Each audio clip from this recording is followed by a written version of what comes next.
Good morning, ladies and gentlemen. My name's Phil Sterling. I come from a very different background to music. I'm an electrician, electronics engineer. Spent many years as chief electrician in the Merchant Navy, travelling the world, so that broadened my mind somewhat, opened me up to new possibilities. In the mid-1990s, I found myself up at a Mind Body Spirit fair in Morecambe. And this guy was doing soul readings, and he's looking at me, he's looking past me, saying, "Oh yeah, you've got a racing driver from the 1930s looking after you, haven't you? Blah, blah, blah." And he looked straight at me, he said, "You haven't got a clue where you're going, have you?" I said, "No, I don't." I said, "That's why I'm here." "What do you do?" I said, "I'm an electrician, electronics." And he dived his hand into a great big pile of papers and pulled out a sheet. He said, "Go and see her." Her was living in Kendal, and her was doing this sound therapy, and I was absolutely blown away. Every single molecule in my body resonated. I knew immediately that this was good because it was using computers to help people, and I'd not seen that before. And it's also, what she was showing me about the voice analysis also linked in with some other stuff which I'll come to shortly. As a result of learning sound therapy, I went from fixing machines to help, hopefully, trying to fix people, especially on the emotional level. She sent me, anyway, eventually down to be trained by a phenomenal lady called Elaine Thompson, who lives now in Weston-super-Mare, and she is the foremost sound therapist in the whole of Europe. She's a high intuitive. I'm not quite as intuitive. I need more rationale, more logic, but she's an amazing lady. And she herself was taught by the originator of this whole concept, a lady called Shari Edwards from Ohio in the USA, whose hearing was so unusual that she could actually hear the sounds emanating from your body. And her voice produced pure tones, which is very, very rare. I'll talk about pure tones and harmonics in a minute. She was producing sound to such a high quality that when she was talking to even her own doctor, he fainted on the spot because her voice had lowered his normally high blood pressure to the point where he just fainted. She was investigated by the American military. What in God's name they wanted to do with her? Stand her in front and shout at the enemy. Anyway, they realised they couldn't use her, so she developed machines for delivering sound because she herself couldn't see millions and millions of people. So she developed software and hardware which allowed people to take their sounds away with them and so continue the healing process. As a result of becoming more of a therapist and electronics engineer, I had to go, well, I decided I was going to go on a counselling course. And this brings very nicely to what John was saying about the art of listening. Most of us are passive listeners. We hear the words that people say and choose to listen to them or not. But active listening is a very, very much different thing. And it allows you to hear beneath the words. And you really start to feel the emotional nature of the person that you're talking to. So active listening is seriously important. So thanks for mentioning that, John. Now, what have we got here? We've done the intro screen. An ancient Chinese saying: there will come a time when a man will be known not by his name but by his personal melody. That's an interesting one.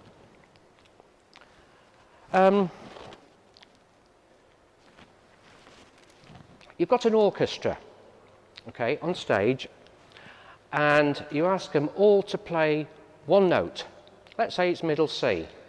So everybody in the orchestra all plays middle C, but your ear can hear the different instruments individually. And that is because each instrument has its own unique set of harmonics. And that's what gives it its quality of that sound. Now, as you can see, this is a graph of a trumpet. It's not very clear on there, but the fundamental note, if you like, the middle C, is over to the left. But the trumpet produces a mass of harmonics, which gives it its slightly harsher, well, I don't know how else to describe it. To me, it's quite a harsh sound. The flute, on the other hand, doesn't produce as many harmonics, and is a much gentler sound, and it's very close to the human voice in quality.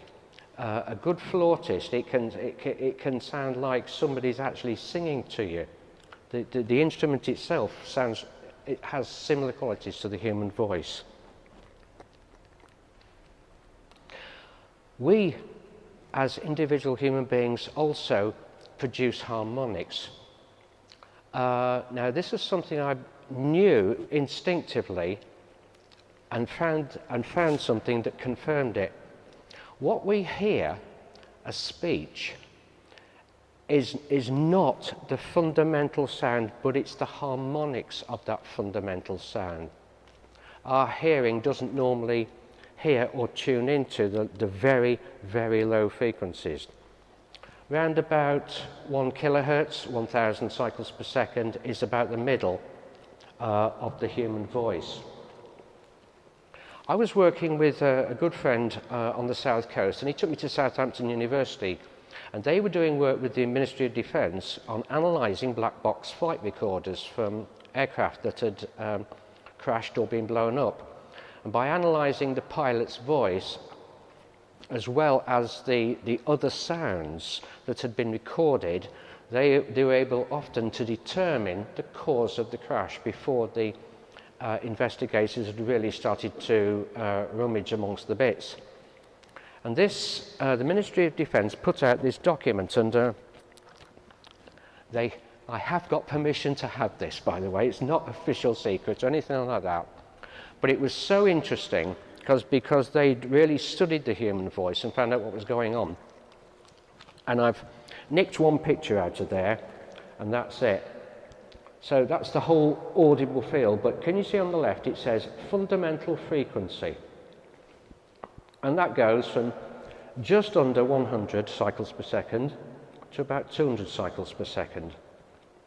And then after that we've got the vowels and the consonants that constitute speech, that which we actually understand, that's which we consciously hear. But preceding speech are fundamental frequencies. And that is actually where the energy of the voice is. So when you hear somebody that's got a little quiet voice like that, you can still hear what they're saying, but there's a lot of fundamental frequencies missing. You can produce harmonics whilst having low fundamentals. That's just one of the peculiarities of science, one of the peculiarities of the human voice. Now, because the fundamental frequencies are where the energy is, that's what the computer picks up. So when we're doing voice analysis, it picks up on the fundamentals. And if the fundamentals are that which precedes intelligible speech, then it must represent the emotion of the person prior to actually producing the words. And my opinion is that the thought is first, the feeling is second, and the action is last. So a thought forms, we have a feeling about that thought, and then it comes out as a word. And that's the order of it. Now, we know that the keyboard is specifically tuned. Those are all the frequencies that have been assigned to each note. So when people are speaking, we are now able to ascertain a particular musical note, because although we call this speech, it is still music. So this is the music of speech. We are producing frequencies with every word, with every syllable. And that, we can say, is a musical note. Now, just a quick word here, because the tuning of the piano is what's called international concert pitch, and that was set in 1939 as being A equals 440. Now, as far as human speech goes, that's actually, well, in music goes in general, a lot of people consider that to be too high. And when you hear Baroque pieces of music being played on Classic FM, it feels much nicer. And a lot of that is because the tuning is A is 432 or thereabouts. It's slightly down-tuned. Lots of work has been done with animals and creatures of nature, and when they produce like bird song, A is 432, not A is 440. So that seems to be a more natural tuning, and when we're doing voice analysis, we actually use A is 432 to determine the musical note that's been produced by a word or a phrase. Now this is a recording of a lady, because when we're talking about individual frequencies, we must also talk about octaves. Does anybody not know what an octave is? Oh, that's a relief. Because many times I have a few hands, so I've got to just explain the doubling of frequency in that. So the lady's voice is most strong in the C minus 1 octave. So if you've got middle C on the piano, then from middle C down to the next C below it is the female voice, by and large. From C minus 1 down to C minus 2 is the male voice, by and large. And some people are really down in the C2. I tend to overlap a bit and go into the C minus 1. And the middle C is the child. So there are distinct octaves of expression. And what we're looking for is to see how strong a voice is in a particular octave. This lady is quite high in the middle in F sharp, and that seems to be her lowest note, and a little bit low in the note of C and C sharp in her own voice. Now, C and C sharp for a lady is I stand in my own power.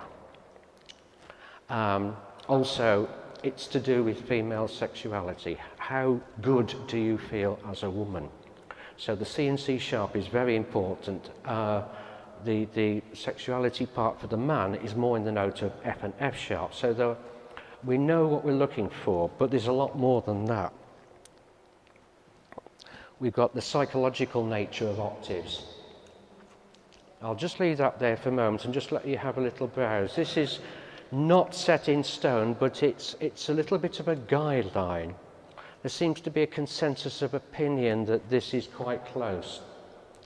So you'll see that the C minus 2 to C minus 1, the male voice, is very much to do with consciousness, the five senses, perhaps more than the inner feeling. It's the link with the outside world, the sensation, well-being. And then the female voice is noted to be more sensitive, feeling for others, emotions, interactions, okay? And the child, C0 to C plus 1, the instinctive nature, being natural, spontaneity, pleasure. So these are interesting guidelines as to the psychology of the octave. The bottom one is particularly interesting because that is an octave, if the voice is starting to produce a lot of notes in that C minus 3 to C minus 2, then we might possibly think that there's something going slightly out of balance with the body chemistry in some way, and toxicity. And occasionally I find somebody who produces quite high notes and occasionally, do you feel you've got a guardian angel with you? Oh God, yes, all the time. So that there seems to be a link with that as well. Now, when we're talking about body chemistry, then we have found, and this, if I go back to Sherry Edwards, she has done thousands and thousands of voice prints, as has Elaine Thompson. And over many, many years, it has been noted that there are some correspondences with notes and things going wrong. When, also, the other thing is, when we looked at the piano keyboard, we were looking at it in a linear form. But if you take an octave of 12 notes and wrap it into a circle, then you will see that there's one note that has a complementary note. So there's 6 pairs, C and F sharp, C sharp and G, D, G sharp, etc. Headaches and kidney problems, C and F sharp out of balance. E and A sharp, not just allergies, but anger can often be seen with an E and A sharp out of balance. I could go. It gets really complex. I'm just touching briefly on some of the ideas and things that we found so far. Yes, this is actually quite important. I know this is deep science, but it is actually quite important. Louis de Broglie was doing some amazing work at the turn of the century, and Einstein's famous equation is actually the proof of Louis de Broglie's theories. He was a very well-off French count, so was able to afford to do a tremendous amount of research, and one of his interests was the link between mass and frequency. There was another guy before him, Alfred Partey, the turn of the 1800s, 1900s, who was also doing similar work. And if you've ever looked at the table of the elements, the periodic table of the elements, that is supposed to be designed in a musical form. I've struggled to see exactly how, but it's well claimed that that's how it was formed. So Louis de Broglie was looking at this. So Einstein's E is mc squared. Now, so that's energy. Well, energy can also be described as frequency times h, which is Planck's constant. So the bottom one, hf, is mc squared. Well, h is a constant, c is a constant. Therefore, you've got a direct correspondence between mass and frequency. Therefore, we can now prove that everything has its own resonant frequency. Every molecule, even to muscles, bones, the drugs that you take, hopefully not too many, we can now analyse the frequency of each one. Just by some simple mathematical calculations. We've got a database of something like 7,500 items, including what's within you and what you take from the outside. And so when we're looking at the voice, I've seen this myself. If somebody's taking a drug that doesn't suit them, I can see a spike at a particular frequency in the voice and say that is that drug. It's sitting well with you or it's not sitting well with you. When you find people that, I have people come to me and I see people who are on a catalogue of medications, and I can find with one particular one, he was taking 6 drugs. One was working against 4, 2 was working against 5, but the other 2 were actually okay. They were being assimilated, so he went back to the doctor and asked the question, and because he asked the question, he immediately took 2 or 3 drugs out of his regimen. So this is an important thing to be able to see in the voice, what's going wrong within, but also what's coming at you from the outside, which isn't suiting you.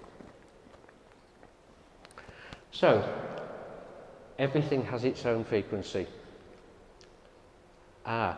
If there's a lack of something, so if we see a low point in the voice, then we simply give that frequency. If we see frequencies in the voice that are too high, we give the complementary frequency. So, for example, going back to what I was saying before about the polarities, one of the microphone's just packed in. Can you hear me all right? Oh. Anyway, I shall carry on regardless. So, can you hear me all right at the back? Okay, so the two most intransigent notes are C sharp and G. And I'll explain why. There is a link with something else that shows why these are such difficult notes to shift. And if I find that somebody's got too much G in the voice, then I simply play the exact complementary note in C sharp. And that helps the person balance. It's like a seesaw. If you've got too much energy, you can't take it out, but you hit the opposite side and push that up, and that has the effect of automatically bringing the other side down, which is quite nice. Now then, why do people who have multiple sclerosis benefit so much from cannabis? And why do females who have multiple sclerosis go into remission if they get pregnant? It is because the frequency of progesterone and the frequency of the active component of cannabis are the same. It's the same frequency. And of course, progesterone is the chemical indicator for pregnancy. A little bit on its tetrahydrocannabinol. I can never say that. Cannabinols. So we know the active ingredients of all these things, and these are in our database, and we can say, oh look, that's got the same frequency as that. Mercury toxicity can be helped by selenium, which has exactly the opposite frequency. So knowing the frequencies helps us quite a lot. Caffeine and thyroxine. If you've got an overactive thyroid, you feel a bit jittery, your heart races, etc. Exactly the same effect as if you have too much coffee.